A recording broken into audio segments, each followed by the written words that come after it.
Hello everyone! For today's video, ayusin na natin ang ating flower bouquet. Ilagay na natin siya sa flower vase para ma-preserve siya hanggang siya ay malanta.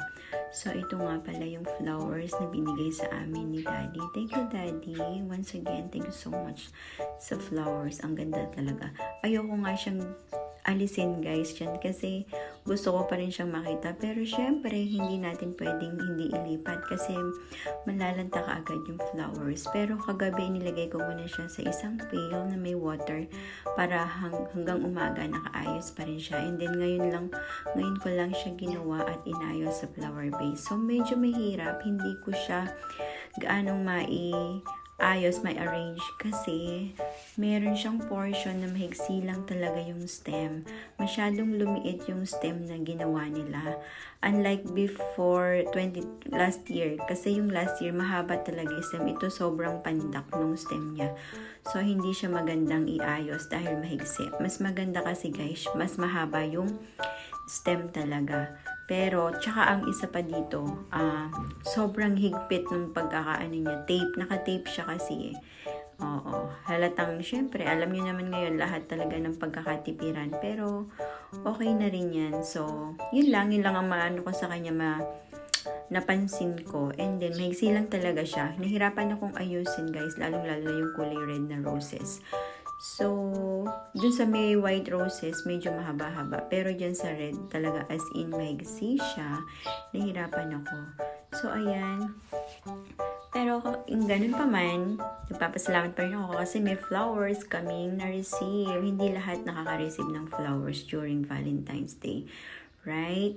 So, okay na rin yan. At saka may effort talaga yan. Ginawan talaga ng effort yan.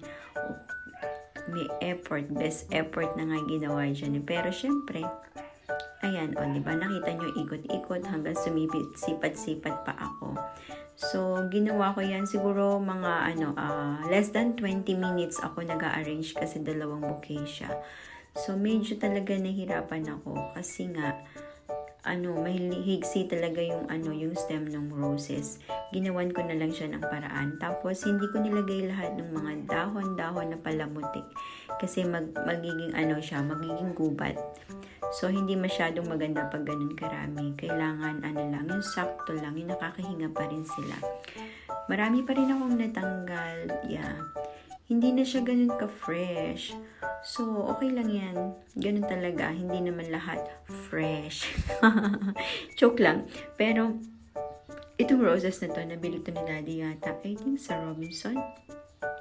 Sabi pa nga niya, yung nagtinda doon, kapitbahay lang namin. So, dapat may discount, di ba? Well, wala akong doon sa presyo. Ang importante nandun yung talaga presence ng love. Okay? Lahat ba ay nabigyan ng flowers? Ako naman hindi ako nag-i-expect. Pero syempre, alam mo naman, lagi namang may pa-surprise ang ating daddy. Ayan. Yung anak ko nga nung binigay yan kahapon, as in, lang siya. Wala lang. Parang hindi man lang nagkaroon ng expression kasi nung binigay sa kanya ng daddy niya yan, naglalaro siya ng Nintendo Switch. So, medyo siya. Ako naman, hair blower ako kasi nga nagpiprepare na ako para sa event last night. Pero nagulat talaga ako. Akala ko kasi wala na dahil hapon na eh. Maghapon siya sa work niya. Kaya, ayun, hindi ko na rin inaasahan. Pero, okay lang. Thank you pa rin. Okay. Oo, better late than nothing, di ba? So, ayan na nga. Mahilig ako guys sa mga flowers. Lalong-lalo na talaga. Ang favorite color ko is yellow. Yeah, anything yellow guys. Yellow flowers. Favorite color ko yan. Kaya, naghahanap nga ako actually ng yellow roses na itatanim. Parang wala akong makita. Nung nagpunta kami din sa Baguio, naghanap ako, wala akong nakita. Pero nakabili ako ng kulay pink, and then parang yung mayroong carnation, kaya lang hindi nabuhay. So, ganun talaga. Kailangan bigyan ng effort para mabuhay ang Parang tao lang din yan eh. Para magkaroon ng buhay, kailangan may effort. So, ayan na nga, nandiyan na tayo sa white roses. Yan na yung yung aking flowers. Yan, white. Actually, yung white para sa ko, kaya lang mas type niya yung red. Hindi siya sa white.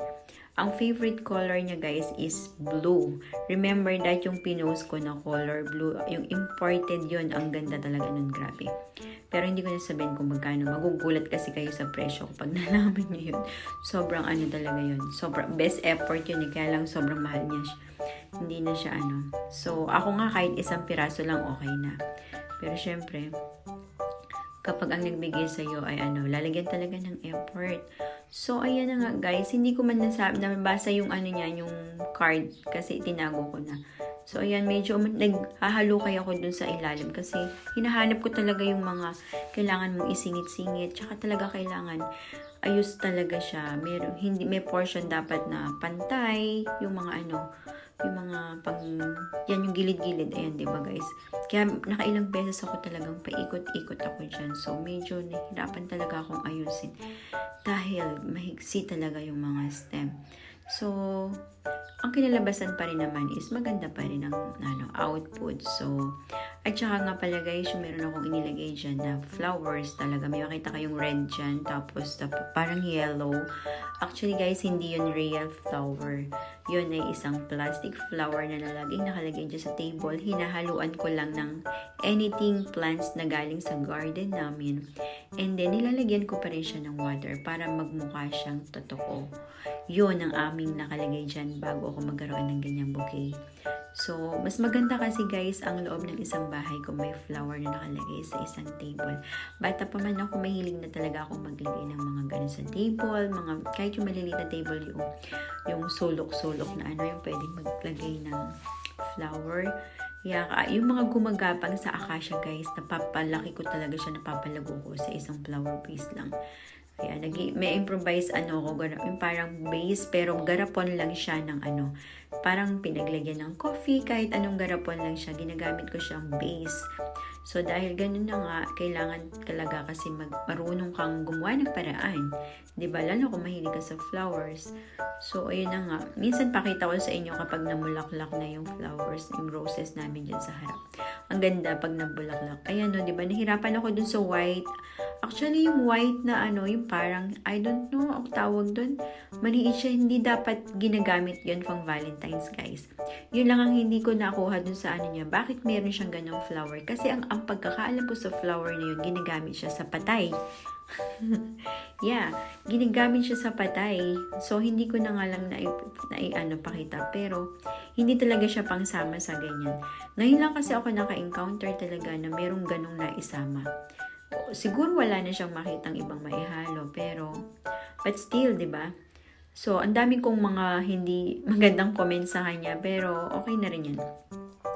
Para next time kung mapanood man niya to or kung sino man yung naggawa na 'yan, nag-bouquet, so sana next time magkaroon na siya ng effort.